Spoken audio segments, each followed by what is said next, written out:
Welcome, everybody, to Den Excelsior, episode 178. I'm your host, Ricky. With me, as always, Dennis. What's going on? And joining us for the umpteenth time, a Yes. forever friend of the show, Clarke. Always a pleasure, gentlemen. Always a pleasure. Our resident redhead correspondent That's fair. for all things redhead superhero news. Our ginger on the scene. Yes. This was a nerdy week. Oh, Or- okay. No, it was- I'm just saying. I was just thinking about it. Like, I just brought up IMDb and it was just like flashing things in front of me, and I was like, I think we got like new trailers. a lot of new trailers. I know we'll talk Mhm. about those. We'll talk about those later. Trailers are very, very, very good hyping around those trailers. I think Black Mirror came out last week, right? Yeah, Black Oh my Mirror came God. out. Mhm. I just finished the whole thing today. I did not feel compelled to kill myself this time around. I have not Good, seen the last season or this season Oh, I- wow. because it was Bandersnatch, then the last season, and then this. I couldn't get through Bandersnatch. I never did it. Oh, I went through all of Bandersnatch. That was a COVID thing for sure. But yeah. Well, they supposedly held off on that last season for years because of COVID, Mhm. because they felt like it was too depressing. So, but is the USS McAllister from last season? No, it's from 2 the seasons one ago? before Bandersnatch. Yes. Okay. Yeah. You are aware they did a sequel to it in this Yeah. season, right? Yeah, it's the first. I think it's the first sequel First sequel. in and it was excellent. Just so you know, like they saved it for last, so it's the final. It's the final Is episode. it anything reach San Junipero or Striking Viper status? There is a definite San Junipero type episode. They even reference San Junipero in it, like the words San Junipero appear in it. But nothing on Striking Viper's level for sure. Like we got more women falling in love with each other, but we still need another follow up to Striking Vipers for sure, which is the best episode by Yeah. far. That's my goal in life, is to live long enough for Striking Vipers or for San Junipero. For But, either of like- those things to become reality. But what if it's like you and me in Striking Vipers? Is that weird? Weird. I think that episode proved it wouldn't be. Fair enough. Well, Fair. not until you test it. Yeah. Yeah. Well, and also premiere of Doctor Who Oh yeah. Yeah. That thing. happened last weekend. For other, you're right. It's a very nerdy week. And The Last of Us. And The And Last, of Us. Yeah. I have not watched that. The Last of Us. We watched 30 minutes of it, and my wife tapped out. She couldn't do anymore, so we haven't finished that episode. I do like Dina. I like their Dina casting. Hawk girl. She's also in Aliens. Romulus. I don't She's- remember which one is Dina. The love interest. They didn't make that clear yet. Oh, sorry. Sorry for Spoiler. I did just get done saying I've only watched 30 minutes of it. I mean, So, okay. it's Wow. fine. I mean, I caught up. The only thing I really did watch was Hacks. I am now caught up in Hacks. That show's great, and now it's set in LA, so even better. Oh, they left Las Vegas. Oh, that's right. They Mhm. did. I forgot about that. Okay. Good. Now I don't have to be cranky when I see them like doing inappropriate Vegas weather behavior. Yeah. It's fair. What about you, Clarke? What have you been nerding out on? Well, we talked before. I finished Dragon Age Veilguard, which was something we were playing that you just started, that I just finished. I did start that this weekend. You got me started on Stargirl, and Stargirl is quite good. And then the last thing that I've been watching, I'm almost done with, is Landman on Paramount Plus. Is that which the is Jerry Jones show and Billy Bob Thornton? Billy Bob Thornton. Yep, about Yeah, Texas. Jerry Jones is like yeah. Mhm. That I've seen the Jerry Jones. We all know who Jerry Jones is, right? Dallas Cowboys owner. Yeah, the Oh, super crazy. Wait, it's kind of crazy. okay, yeah. I mean, he's got like a couple cameos. He's not really in it much. I've seen his monologue that he gives, and it is pretty impressive. About working with his kids. Yes, Yeah, I actually just saw that. it's like, oh, this is kind of a weird turn for this 80-year-old questionable businessman. be a good Landman, actor. huh? Yeah, I'll- Tyler I'll- Sheridan.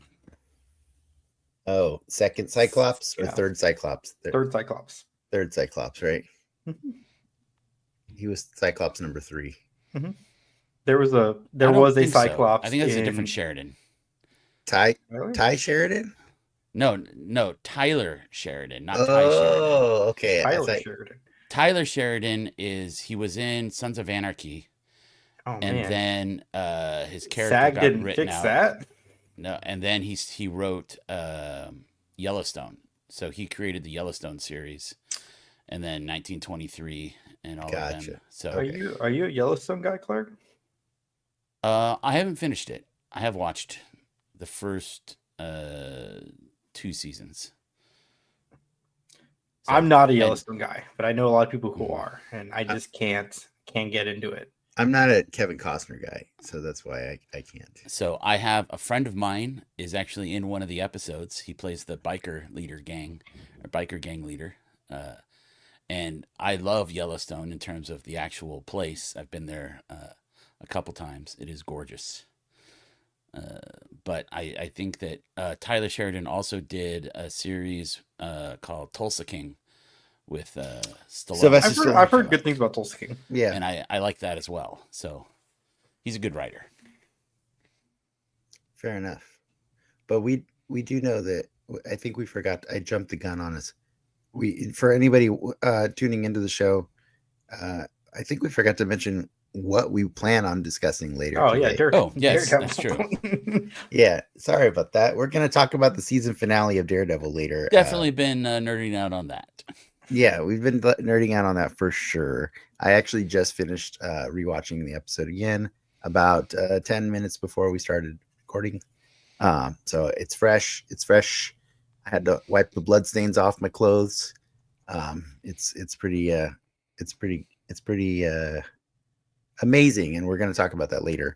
Mhm. By the way, Clarke, yeah, the Dragon Age: The Veilguard.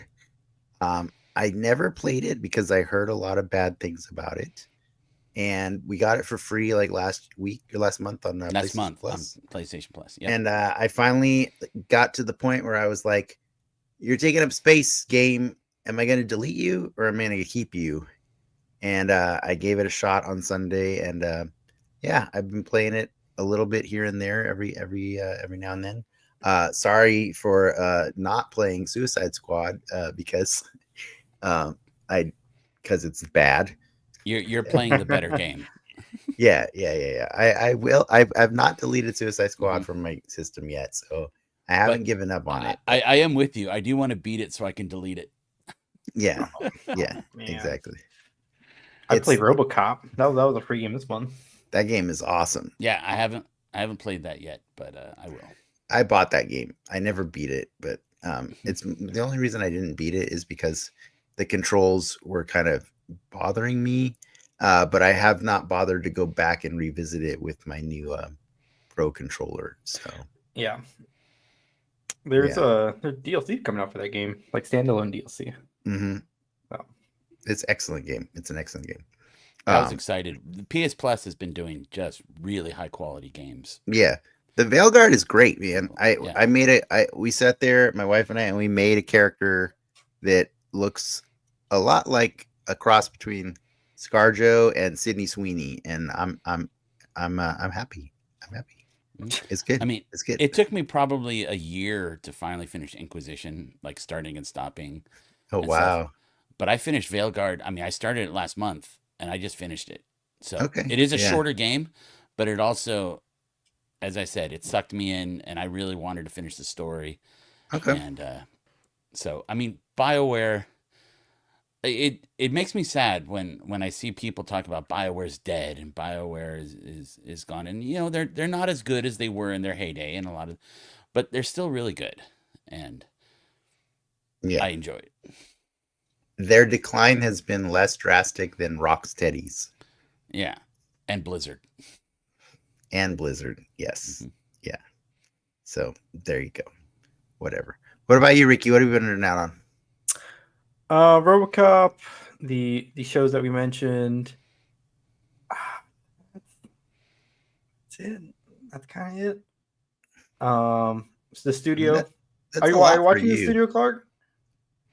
No, You should watch the studio. That show is great. I've heard stuff. Okay, I think that's right up your alley too, with the movie, Mhm. the movie and the LA-isms. Like that show is just a weekly flex of like, oh wow, they got access to shoot there, or they shut down this place for this shot.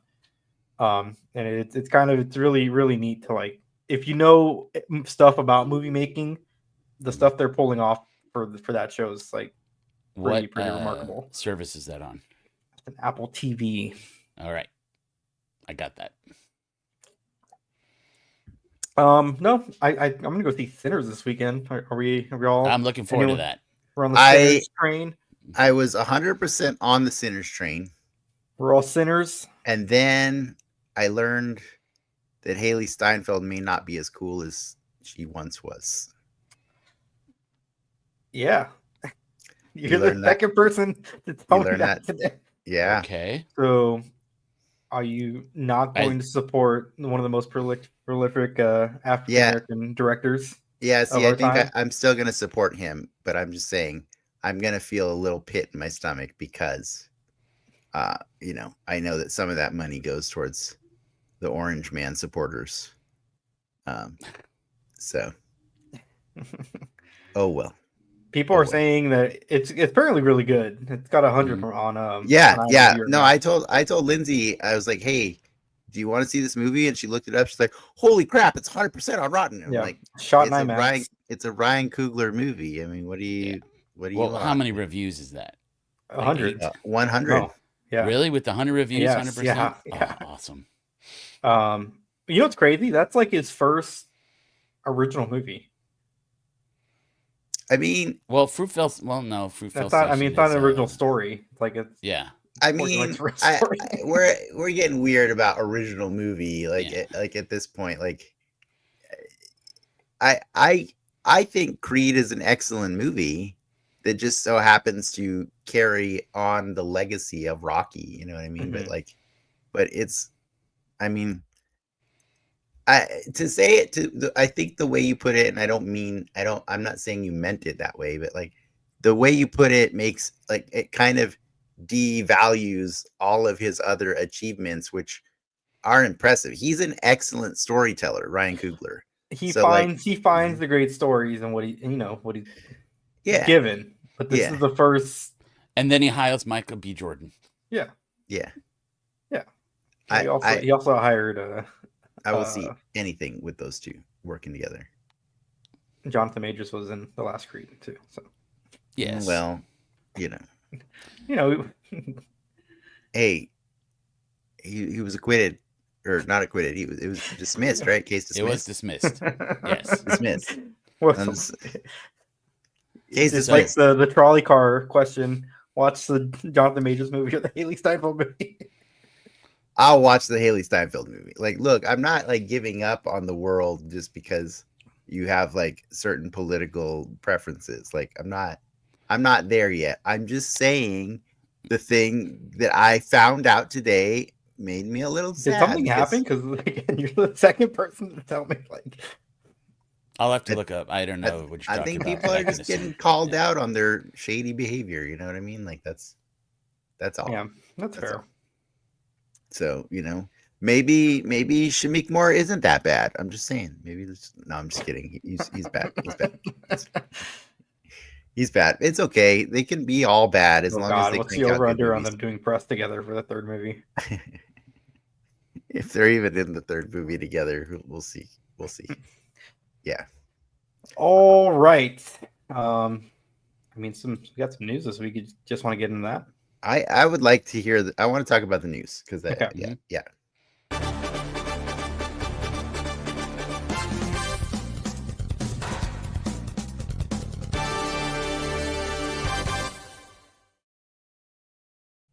All right. We're gonna start with the freshest of news because it just happened a little over an hour ago. So, as some of you might know, Star Wars Celebration is going on in Japan as we speak, given the time difference. So today was their kickoff panel, and while they did confirm that the movies they announced at the last celebration are on track, getting work done, they did talk a little bit more about the Grogu and Mandalorian movie coming out next May. Okay. Apparently, you got Sigourney Weaver joining that cast, and boy. there is a very buff a buff Jar Jar Binks, a buff Gungan? Jabba the Hutt. Oh, Jabba. Okay. There, people are saying Not it's Jabba. not Jabba. No, yeah, not you Jabba. mean It's a Hutt. Jabba's. There's a very buff Hutt that they're saying is the kid from the Clone Wars. Yeah. The baby? The baby. I can't remember his name. It's a very embarrassing name. I can't remember what it is. From the movie, the Clone Wars movie. Yeah, from the first one. And well, he's in the show too. He's in the show. Mm-hmm. Yeah. I think that's cool. That, I mean, we've known about this for a while, but that we're getting the movie, right? Three seasons of the movie. I mean, that's the main thing. But well, I'm not excited about it. I think they screwed the pooch, and they could have told that story as a serialized thing forever. They could have kept that going for so long, but instead when they hooked it back into the other Star Wars isms, that's when it started getting a little muddy. It got muddy, but like they could have taken the time to clear it up through the course of multiple seasons of other stuff. You know, like they could have gotten away from the muddiness. Yeah, you got to strike while the iron's hot with the main. I don't think it's hot anymore. I don't think it's hot anymore either. Yeah. But I think it's pretty warm. Well, I think they need to fire and hire somebody new to come up with the titles for Star Wars movies, because The Mandalorian and Grogu, boring. I think it's a boring title, but I think it's also the most relevant title. The new one, Star Wars Starfighter. Well, you're jumping the gun. I am Clarke, jumping the gun. While the iron's hot. Sean Levy's getting a Star Wars movie, which we've known. I'll believe it when I see it. 2027, and it's called Star Wars Starfighter. It's set 5 years after Episode 9, and it stars Ryan Reynolds. Stars Ryan Gosling, the other Ryan. After Episode 9, huh? Yeah. So we're still gonna pretend those are canon for right now. Yeah. Okay. Cool. All right. But not excited. I'll believe it when I see it. Yeah. How many Star Wars movies have they announced in the last 6 years? This would be, if you don't count them as trilogies, the fourth. Yeah. What about Rogue Squadron? What happened to that one? Oh, that guy, the Patty Jenkins one. Yeah, that one's. That's the one I really wanted, and it's sad. Yeah, her stock went down after Wonder Woman 84. Unfortunately. Yeah, it's one bad movie. I like that movie. Pedro was in that movie. I know. I like that movie. I'm just saying.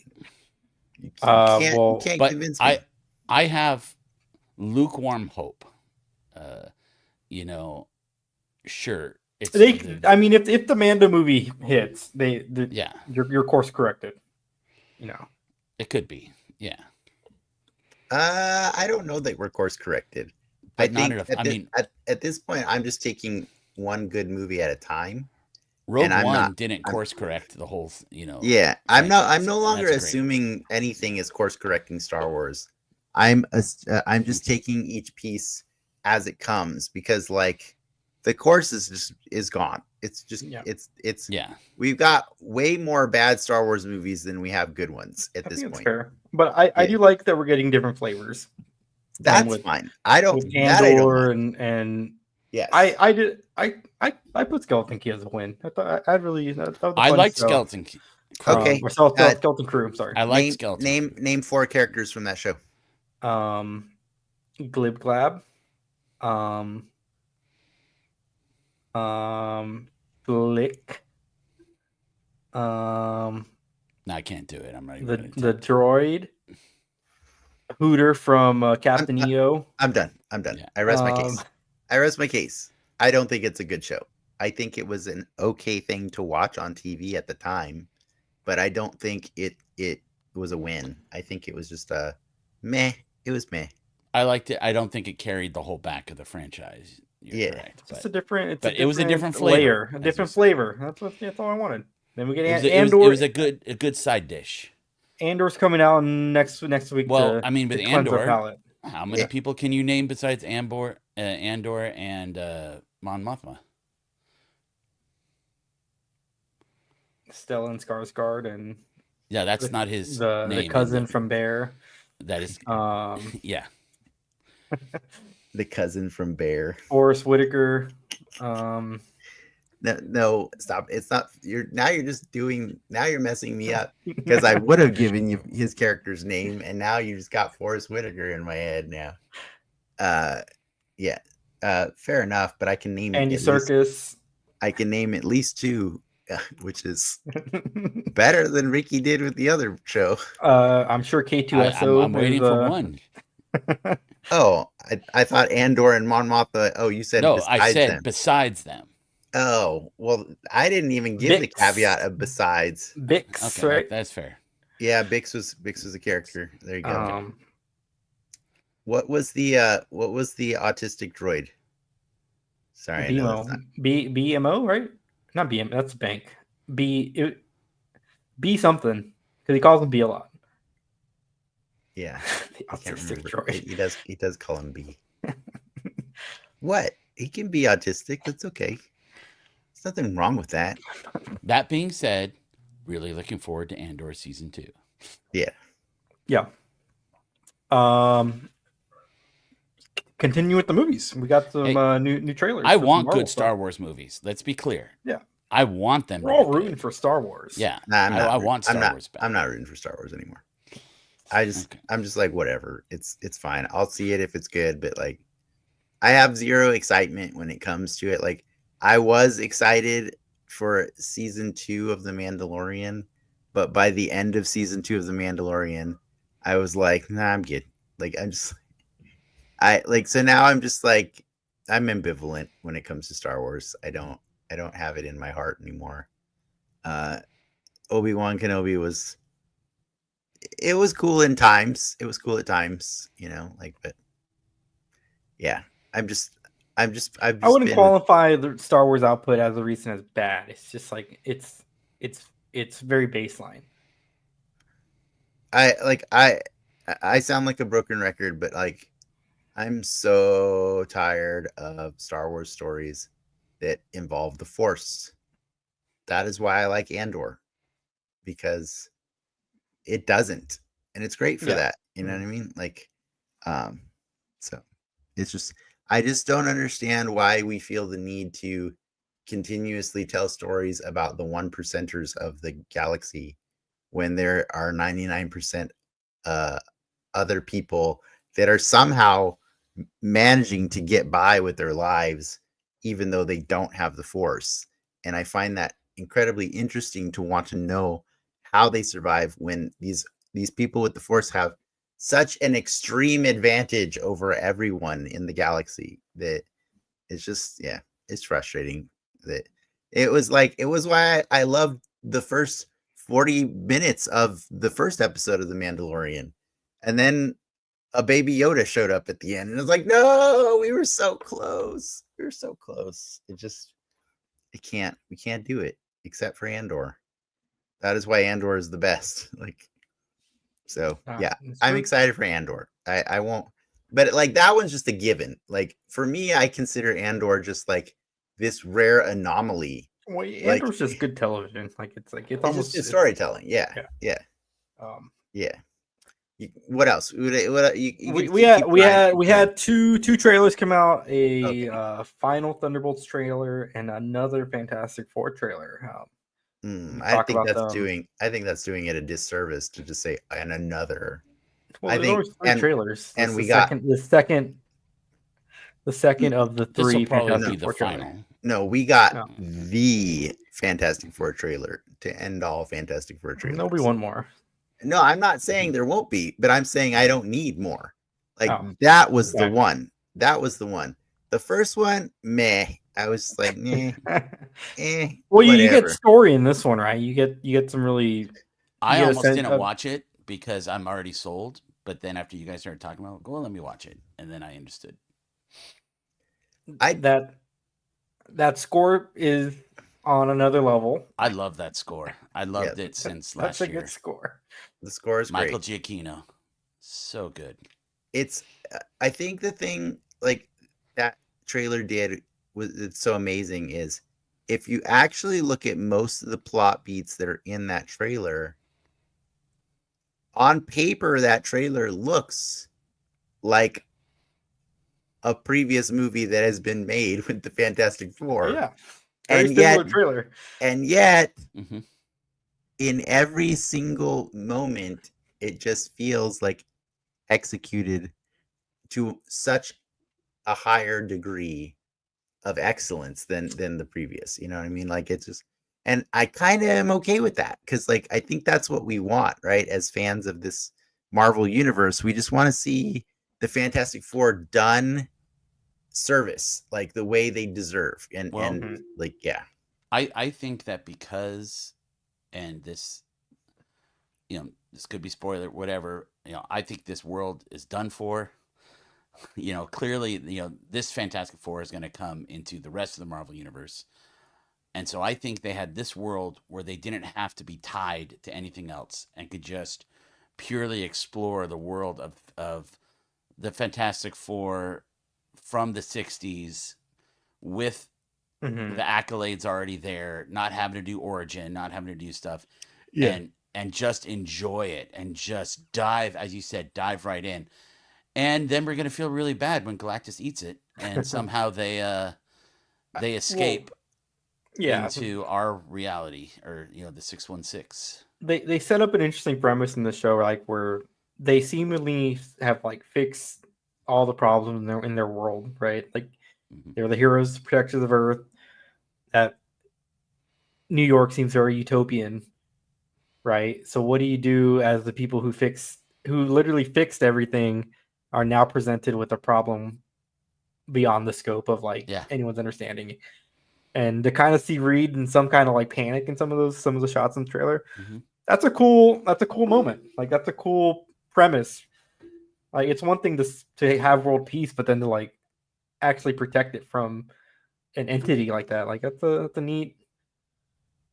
I am on the fence about parts of Clarke's predictions because I understand that, like, it's very heavily implied that this is a multiverse story that, and I think the assumption we're all making is that eventually within the next 3 or 4 years, this team will end up, no, not next year. Within the next 3 or 4 years, this team will finally make their way to the MCU world or Earth. They're all in the same movie next year. Yes, they're all in the same movie in a multiversal story that doesn't take place in our Earth. You're right. We might see the end of this world in Doomsday, not this one. Right. So that's what I'm saying. So I'm saying at some point in 3 or 4 years, they will be officially back in our Earth is probably the goal. That said, implying that these will be our Fantastic Four, even if they're not technically yet, right? If that's true, I have a problem with a Reed that isn't capable of beating Galactus. I get your point. That I'm just saying, but I don't know. That's why I'm hoping that he does defeat Galactus. He defeats Galactus. Like, are you talking about he doesn't know how to defeat Galactus, or like he? Well, Clarke's saying that world is doomed, and I'm saying I don't know that it is in that movie. I think it's doomed because of Doom in the next movie. But I don't think the Galactus is necessarily going to destroy that Earth. It could go either way. I mean, I would not certainly die on that hill. I just Yeah. threw that prediction because Mhm.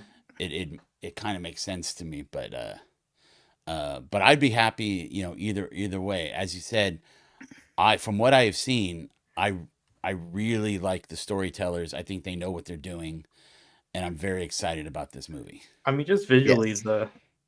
I'm all about silhouettes. And you look at the thing, you look at Yeah. Mr. Fantastic when he's stretching, Sue hitting the pose, like they're hitting the moves. The stretching They're looked really good. they're doing the poses right. They knew they finally had to show it.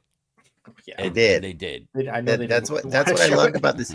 That's what I loved about this trailer is like this trailer gave me the things that I want to see in order to be excited about a Fantastic Four movie. Whereas like the previous trailer, I wasn't excited. I was just like, did you see that Superman trailer though? Like that's amazing, you know? And so I feel like this trailer is now on par for the quality of excitement that I have. Now I'm equally excited for 2 movies this summer. And as opposed to, just one that was miles ahead of everything else that Marvel was putting So out. that Thunderbolts trailer did nothing for you? Nah, I mean, I'm excited to see that movie, but not on the same scale. I didn't watch it because the movie's coming out in a couple weeks. Yeah, I watched kinda- it. It didn't really do anything extra for me. Yeah. It just the trailer just reframed. I mean, I already have my tickets. I mean, Yeah.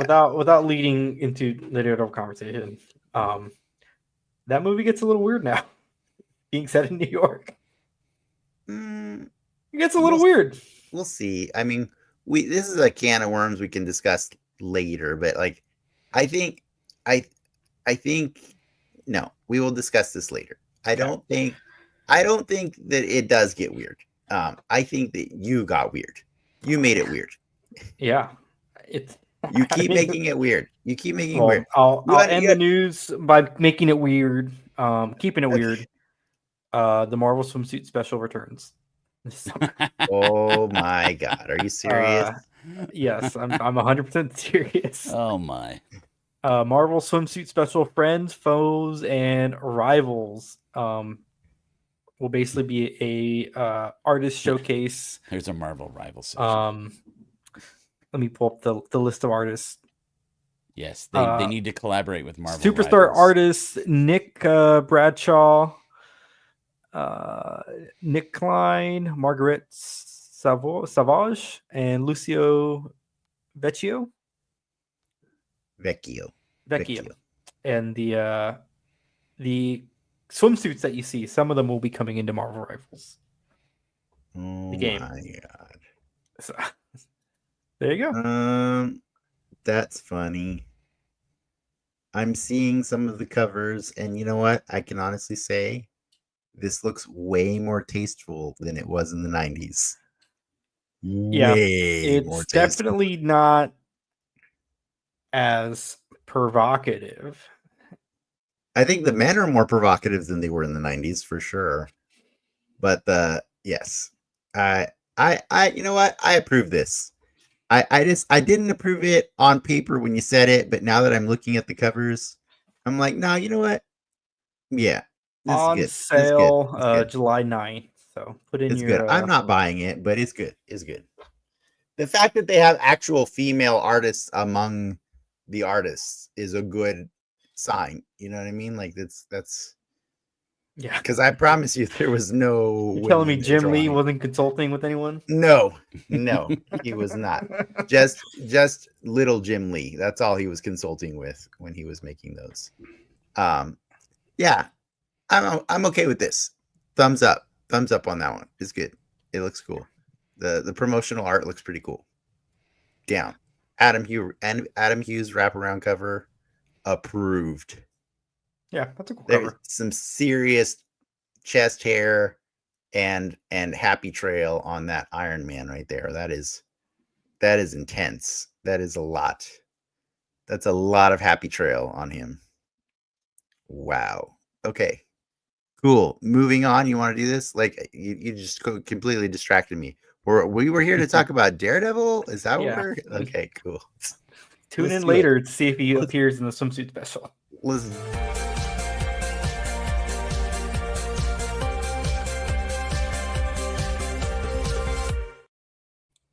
So just before we get into it, I just want to remind. So Clarke, you joined us for the first episode of this season of Daredevil Born Again, and at the end of that, you definitely asked us to allow you to return for the finale. Yes. And so here Thank you are. Much. You're back. We felt it necessary to have you, and I just want to know from your point of view, how did this season play out for you? Like, are you satisfied with how it resolved or how it ended? Like, what were your highs and lows of the season? Well, I have highs and lows, but I'm gonna say, I cannot judge it fully because I don't consider it a season. This is part one. When they first announced it, they said it was going to be an 18 episode season. This is the first 9. The story is definitely it's not done. This is not a full season, and I'm not going to judge it as a full season. And then that's not even getting into the showrunner change. Can I just ask a follow up? Yes. So, if by that logic, do you not give reviews of the second Spider-Man Across the Spider-Verse movie? No, I can give reviews to the second Across the Spider-Verse movie, but I cannot give reviews of the Spider-Verse trilogy. Well, okay. Yeah. But it was season 1 of the show. Yes. So, was I satisfied? Yes. Very much so. I definitely liked, where it went. Although I do have, I guess, we can just get into this now because I don't have very many gripes. But spoiler warning. Spoiler warning. When Kingpin takes over the city, one of the things with Daredevil is it's always been kind of separated from the MCU. We've discussed that. The first ones were supposed to be part of the MCU, and this is supposed to be part of the MCU, but it does feel very separated from the rest of it. But when the mayor of New York declares martial law, which there's a question, can a mayor do that? A governor can declare martial law. I don't know if a mayor can, but when a mayor takes over a city, at one point, does nobody else outside of the city, notice this is New York? So the idea of only having Daredevil be the only one that can stand against him, it's getting a little big. That being said, still really enjoyed it.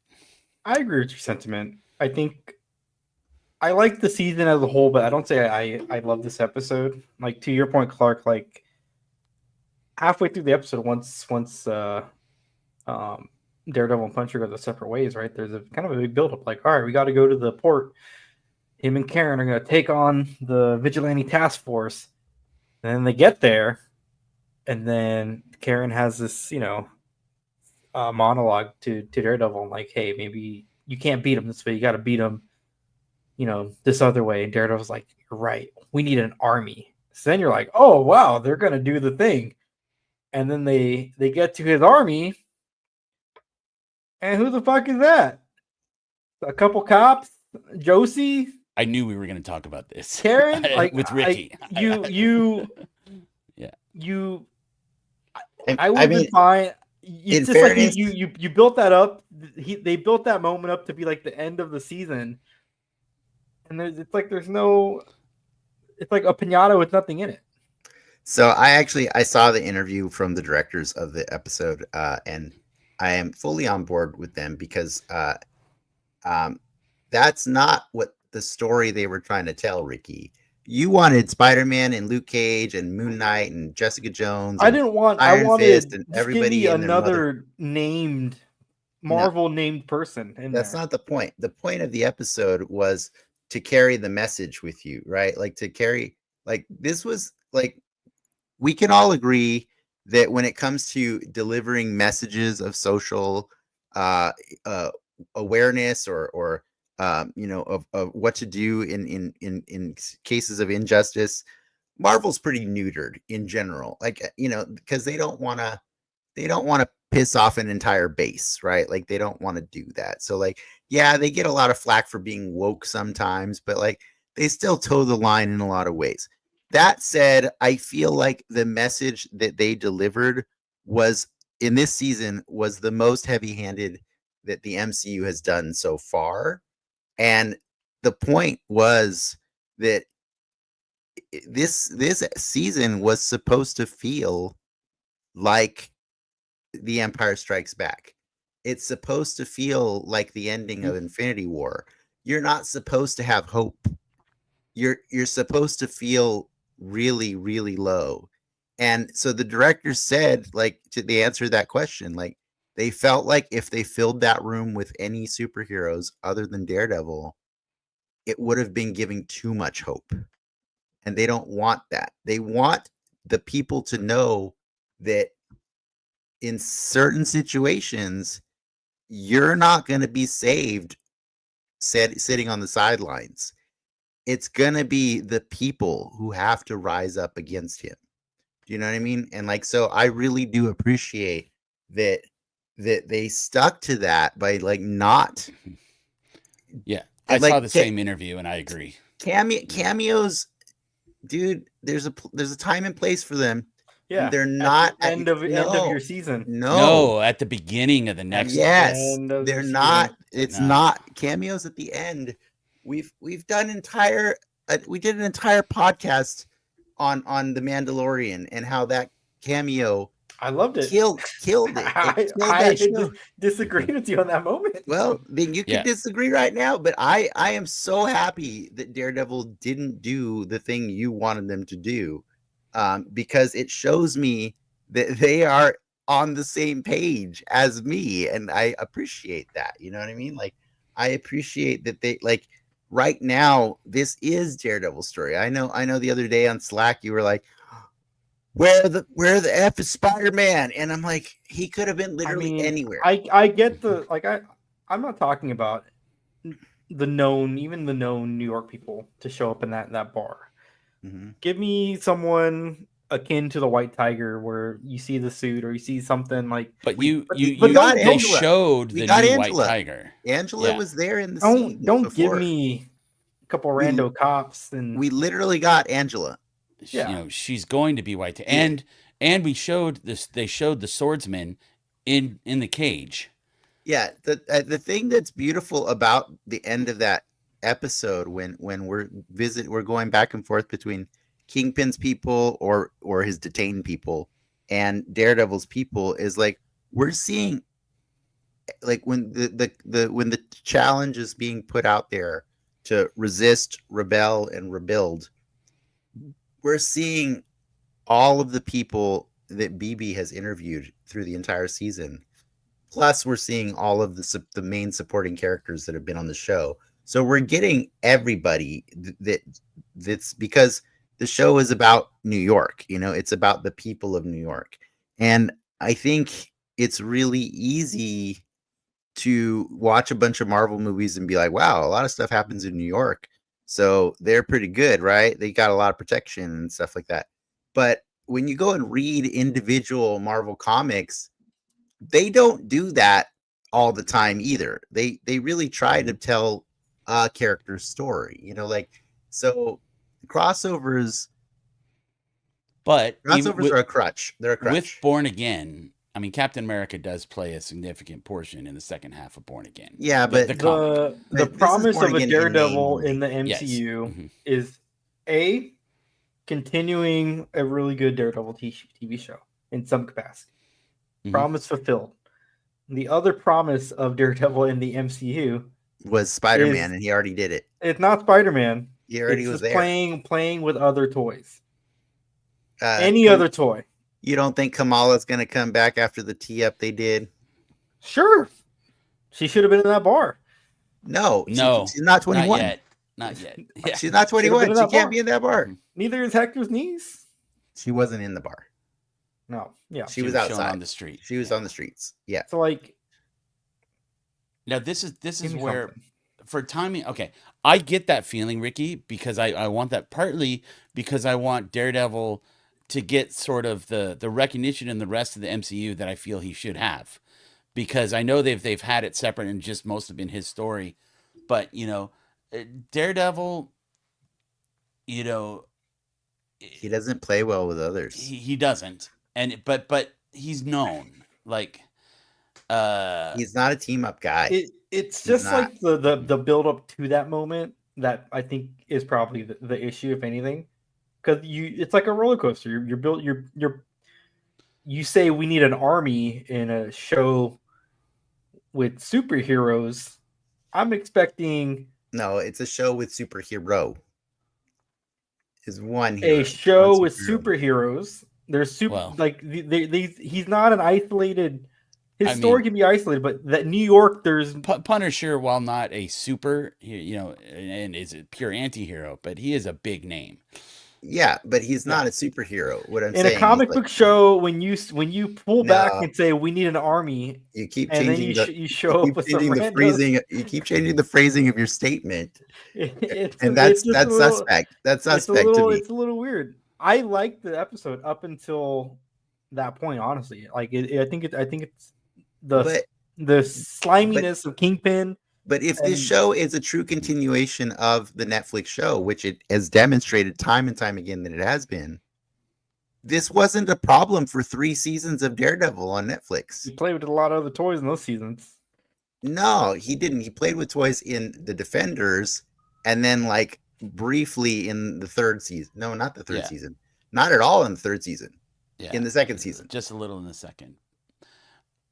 And I Yeah. think this is why I said it's only part way done, because I'm very happy that they're already filming season 2. Yeah. And that we know that's so we don't have to. We're not going to have to wait 3 years, No. for the continuation of this. Just a year. Just Yeah. next March. But I am okay with that, in that again it's the continuation, and to also to give credit where credit's due, the showrunners that had to come in and fix this show 100%. and what they did with it. And now that we've seen the episodes, because we know most of those were already shot, and they had to use a lot of the footage that they already had, and they had to edit it, differently. And they clearly shot the first part of the first episode, but a lot of what they had, was already shot. And with what they did, with what they had, and even though you could see the flavor difference and such, but just bravo to the showrunners. And I'm so glad Yeah. that Marvel, that Kevin Feige stepped in, and that they stepped in and course corrected. Yeah, you know what the funniest thing about that is to me is I've seen like some of my favorite content creators that I watch, like for their opinions of stuff. The funniest thing to me is like a few of them, like Straw Hat Goofy and Stoobs, they really were not fans of this season. Nope. And yet they found the bank episode to be their favorite episode of the season, which feels very different from the rest of the show, right? It feels like well, they had that one fully in the can, because it feels like when we watched it, we're like, this goes completely off the rails of the story we were just getting. You know what I mean? It Like made sense to me why they put 2 episodes in one night. Right, or because when the they episode showed the that. week before, we got the Punisher delivering one of the most magnificent scenes in the MCU period. Mhm. And then like we get this bank episode, and it cracks me up that like I've never been so on a different page as some of these people, but I think it says something that like, okay, I think they prefer the style of who the previous showrunners were that were making this show. You know what I mean? And for whatever reasons, they're not on board with the new creative team.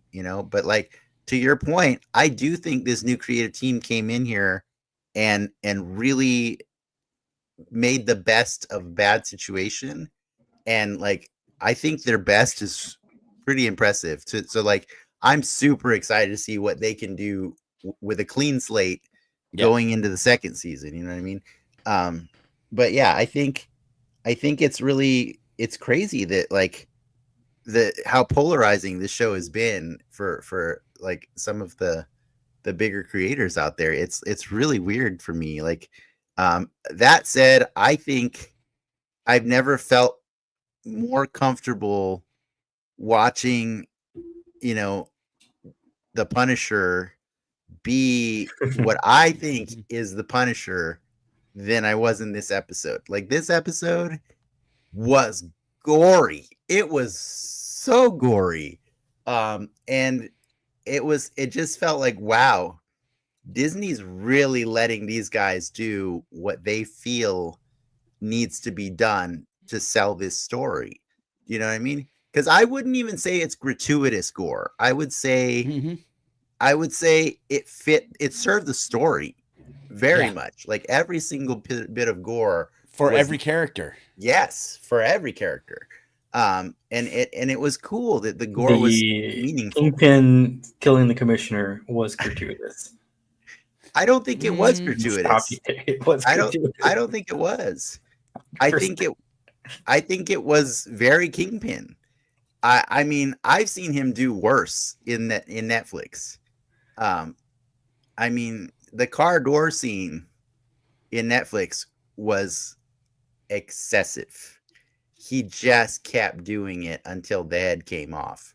I think the second Gallo was dead. He was done. Like, but Yeah. I think that scene was really powerful because it showed just how far this corruption has gone. Yeah. That he felt so empowered and emboldened that he did that. He did that in front of all of those witnesses with no fear of the repercussions at all. You know what I mean? Like, that's intense, man. Like, that's really, and I think that's, I know a lot of people might not like the show because of how heavy-handed it is about like it's the analogies it's making to the real world we're living in. But like, I think we need stuff that extreme in times like this. You know what I mean? Like, I think extreme is what gets people out of their seats and goes to like do something, to be activated, And so I don't know, man. I hope that show made people at least have a tiny bit of a window into the realities that are very possible when we let bad people be in charge of, our systems that are in place. So I don't know. I loved every bit of violence in it. I loved the Punisher's violence because it was juxtaposed with Punisher, but yeah, Daredevil. Mhm. With Daredevil, you know what I mean? I love that the Punisher's takes that walkie-talkie specifically just so that he can listen to find out where more of these cops are. Like, I really can't help but wonder, all of the people out there, all of the cops in our real world that like rocking that Punisher logo, how they felt after watching that episode. You know what I mean? Like, what do you think about that? I mean the through line that they're pulling with that whole story, I think it's an important one. It's a cool one, right? It's a cool thing for them to even just attempt to take back that logo, right? That that IP, Yeah. and put in, and rebrand it to what what it should be. Not. I was not expecting like, Frank to go further. When well, he was talking with them, he basically just said, you're all piss ants. You're all idiots. Yeah. You're all. Well, he kind of gets into it. He like, you don't know He- my pain. Yeah, you don't know my pain, which is one of the best lines. Yeah. But also when like during the fight in Matt's apartment, when Matt's been shot, and Punisher knows that he just had a big fight, he can't do much, and he's frustrated. He's like, Frank, stop killing him, and he's like, what, like this, and he shoots the guy. Yeah. you know, because he could that time. Juxtaposing that with um, the argument on the roof that they had when Daredevil was tied up and it was just them talking, or them in Yeah. the cemetery, because this is when there they were and he's right there, and and Frank's just like, these guys were here to kill you, and they're still arguing until the grenade. He hears the grenade and then they jump, which was Yeah. great. But uh absolutely, I was just waiting for that confrontation. You knew when Frank with the cops. I don't think it's quite done because he didn't. Yeah, it felt. There's I more don't there. think that I narrative want more. is done, and I definitely want Yeah, more. I yeah. think they could hammer home that message a bit more, and I think we're gonna get more. I mean, it's Yeah. known that we're getting a Punisher short special, right? Is the question is, the short comes after next season, right? I don't know. Or is the short this year?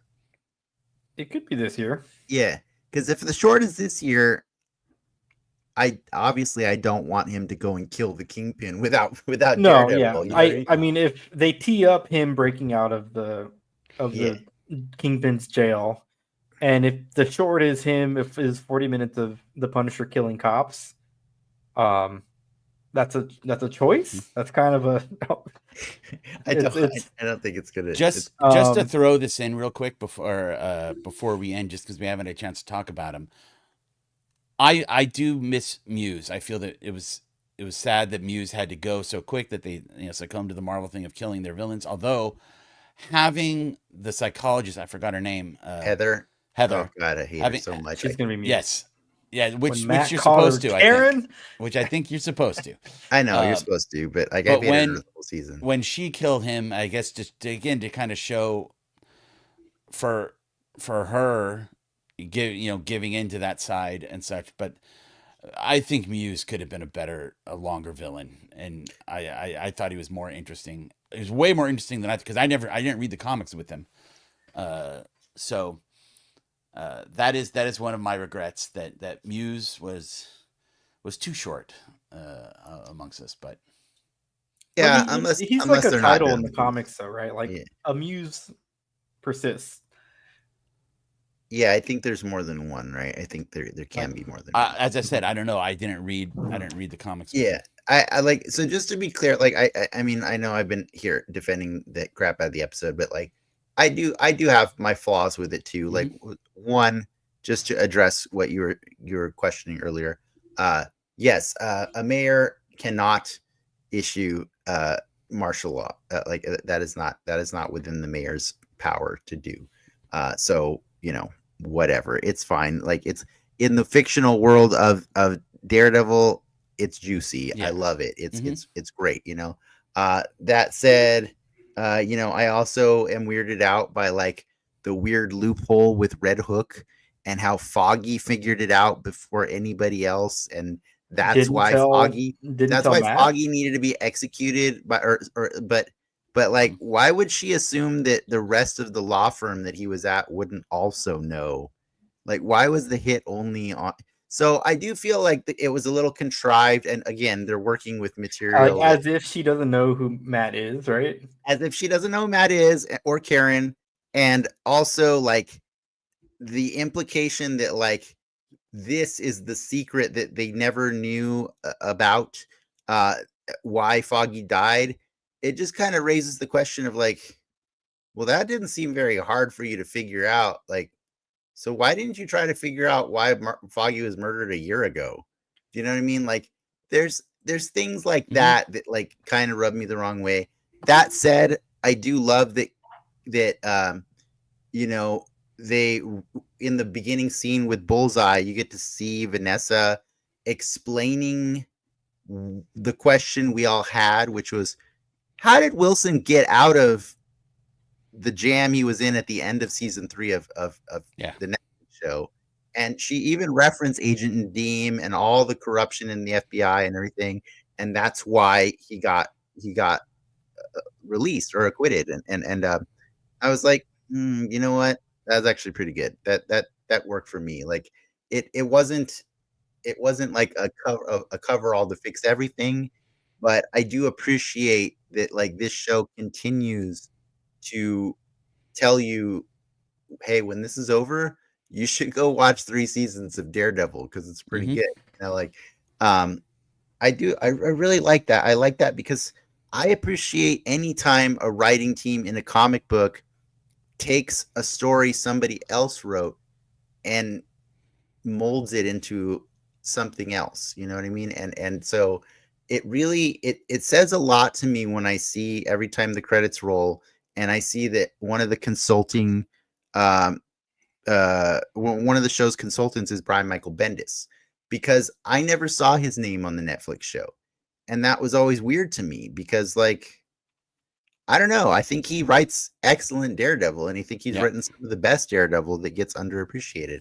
So, it's cool. Like, yeah, if the things don't hit the same for you the way they did for Netflix, that's okay. I don't think it's supposed to. But this show constantly reminds you that, like, maybe you should go check out that Netflix show because, like, if you even halfway like this one, you know, Hmm. give it a chance.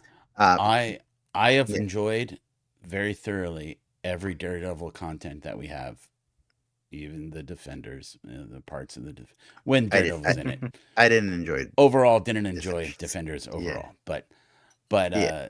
the 3 seasons and the fourth season now, it's by far some of the best in the MCU. It's by far some of the best on television. I It's I just feel great.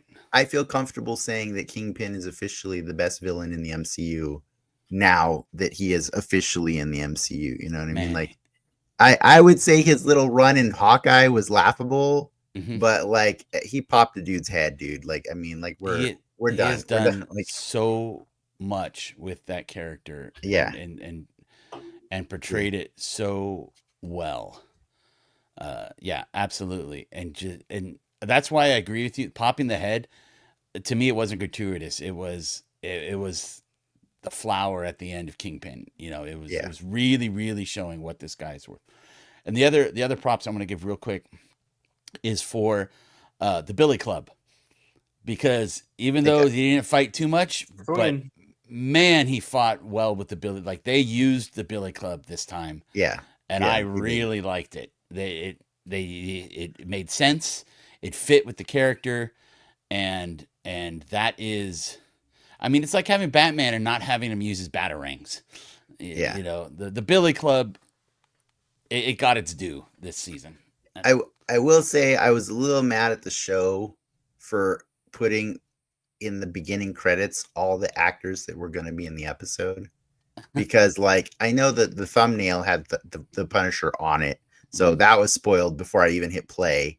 But then when I saw Deborah Ann Woll, I was like, damn it, guys. Like, so it was excellent to have Karen back. Like, don't get me wrong. So like I think that's the thing that makes this show, like, it makes it okay for me to look past the flaws, because at the end of the day, it still has Vincent D'Onofrio, Charlie Cox, Deborah Ann Wool, and freaking John Bernthal Mhm. doing what they do, and they are masterful at it. You know what I mean? Like, Yeah. all 4 of them are in this episode, and they kill it. And even the woman who plays Vanessa, I've always been in like I've always Yeah. enjoyed her as well. So like we've got like 5 of the actors that were from the old show. It's okay. It's okay that we don't have Foggy. You know what I Is mean? Like Foggy dead? No, I he's I coming I back think next season. I think he's dead. I think he's dead. But that doesn't mean he can't come back next season. I think he's dead. I think you honor his death by carrying on and doing more with it. You know what I mean? Like I do think that Bullseye is owed some more, because that guy was a prop this season for sure. Like I feel bad for Bullseye. Like I feel like of all the characters that got done the dirtiest, like the amount of effort that they put into lifting up Daniel, the intern. I think he was an I like intern at the Daniel. No, Yeah. I love him, but don't get me Mhm. wrong. But I'm saying like he started as an intern right at the beginning of the show, and then he ended up being like the deputy commissioner of public relations or whatever. And he's like full on mustache twirling by the end of this show, right? Like Mhm. that guy is a kingpin in training. He is great, but it's just so weird to me how much we put into Daniel and how little we got of Bullseye this entire show. So I hope to see way more of him next season, because I hope he becomes the Rose. Bullseye or Daniel? No, Daniel. Oh, okay. Yeah, that could be cool. Yeah, Daniel's not far from killing people. Like he was there when the head popped, right? Was he? Yeah. Yeah. Was he in the room? I thought so. There was a lot of people in that room, man. Yeah. Was Sheila in the room? No. Sheila she was not outside. in the room. So she Or was no, yeah. She was like half surprised the next day when he said Commissioner Gallo resigned, and she's like, mm-mm. But also like it did show, it was awesome to see like what happens to all the different type of people that are around this type of corruption, right? Like, so you got to see the Daniel and the Buck, right? Where it's like those two are all in, right? You got to see Sheila, who we thought really was a woman of principles, but then she totally dropped dimes on Gallo, right? Yeah. Like she did that for her own safety, right? Like she did it out of fear. It was good. Yeah. She's terrified. And she did it out of fear. And believable. And BB's living a comfortable, safe life because she's there. And you see her in the walls of City Hall. She's there comfortably being the mouthpiece of this corrupt regime right now, you know? So like they're all, even the good people in this world are wrestling with the moral sacrifices they're willing to make for their own survival.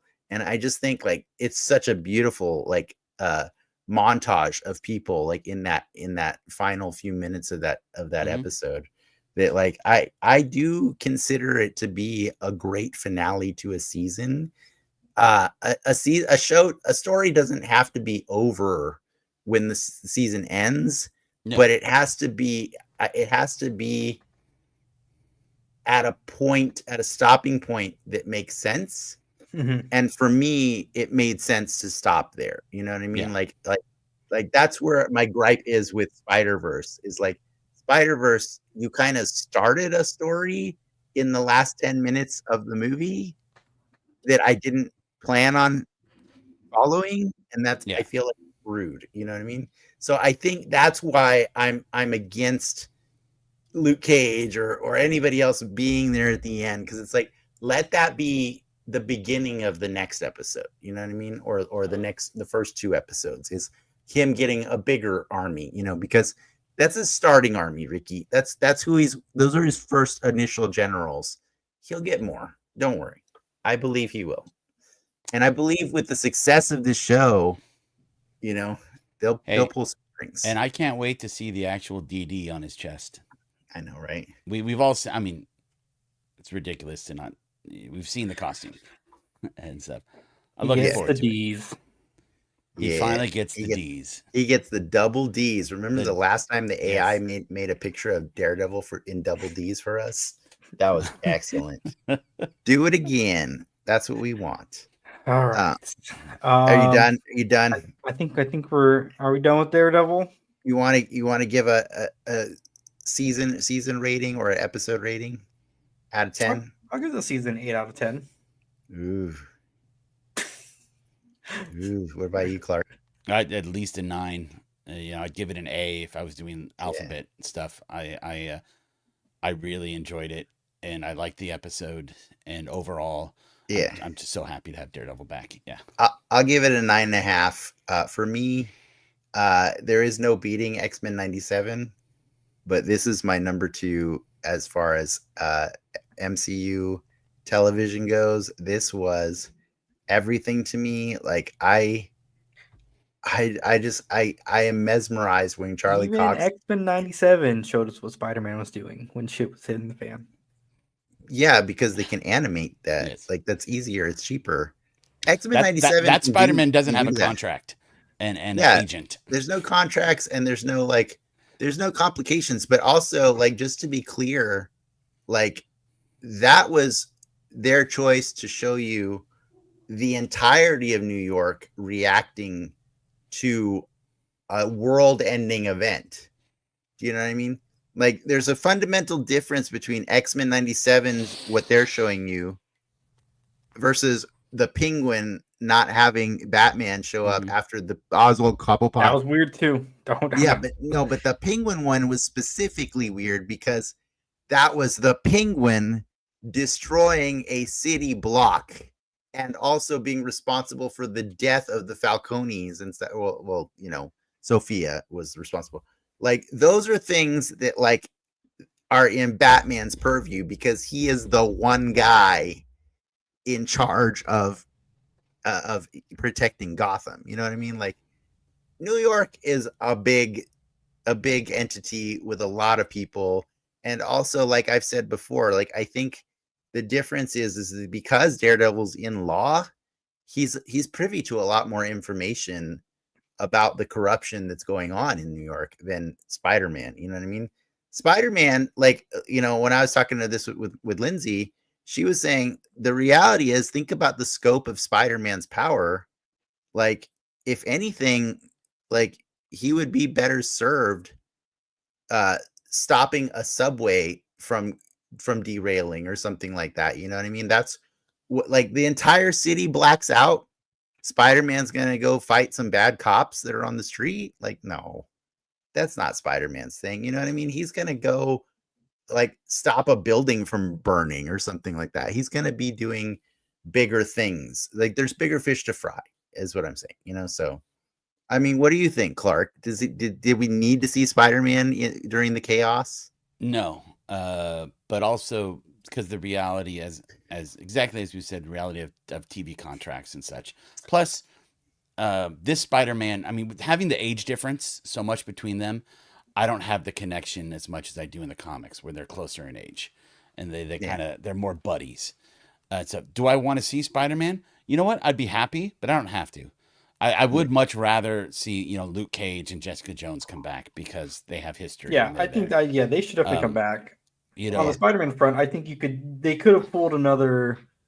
They did like an episode 2, right? Like, where they're like a guy dressed as a spider, like. But yeah, you know, but they did have Matt in Peter's movie, and so would I like to see, and would I like to see Daredevil in Doomsday or in one of the bigger movies? I think Charlie Cox would like that.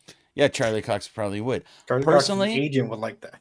I would, you know, just because I like, as I said, I want to give the devil his due. What's Doomsday gonna do or what's Daredevil gonna do to Galactus? You know, what's Spider-Man gonna do to Galactus? What's Spider-Man gonna do to Thanos? He's not in that movie either.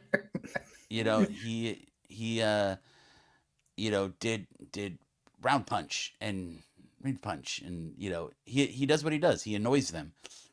Daredevil might sense something.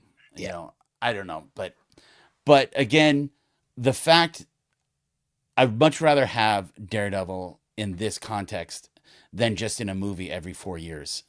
I'm glad to have Daredevil as a TV series where we really get more story and more of him, and I like it better than. Yeah, for the record, Ricky, Daredevil and Spider-Man's cameos in X-Men 97 are not why I love X-Men 97. You know what I mean? They don't serve the story in any way. That's just their choice. Their choice is, we like to just have fun and show you things because possibly we also want to sell you other cartoons. You know, like, you tell me that people weren't trying to like sell a Spider-Man cartoon after that. That's or bring back the 90s Spider-Man. You know what I mean? Like, they still are trying. They have a different agenda. You know what I mean? Like, but like, the reality is, like, Tom Holland is, you know, the legal conundrum that is putting him in anything outside of a Sony movie. You don't have to put him in to let me know there's a Spider-Man there. My problem with Tom Holland is that he's already starting to say well, I'm ready to move on to other stuff. Like, no, you are like freaking Wolverine. You will be Spider-Man till you're 90. He signed up for 3 more. He's good. Stop trying to pull the Chris Hemsworth. Oh, I don't know. I'm kind of tired of this character and being paid millions and millions to do it and have fun on set. Dang it. Yeah. That's your job. You are Spider-Man. Stay Spider-Man. Oh, Opus is gonna have a field day with Clarke right there. That's All right. amazing. And on I- that note, I Yes, think we end yes. it there. Thank you everyone for joining us for this episode of Den Excelsior. Dennis, what are we talking about next week? What are we talking about next week? We saw Avengers, right? What do we do for Iron Man 3? I think it's Iron Man 3, right? Is that the next one? My favorite. Oh my god, I love that movie so much. All right. I love that movie. Yeah, let's do it. Let's talk about Spider-Man 3 next week. Iron Man 3. Or sorry, I mean Iron Man 3 is what I said. Sorry. Now Clark's got Spider-Man in my head. Yes. Iron Man 3. Let's do it. We're back on revisiting the old classics that we have not touched on this show.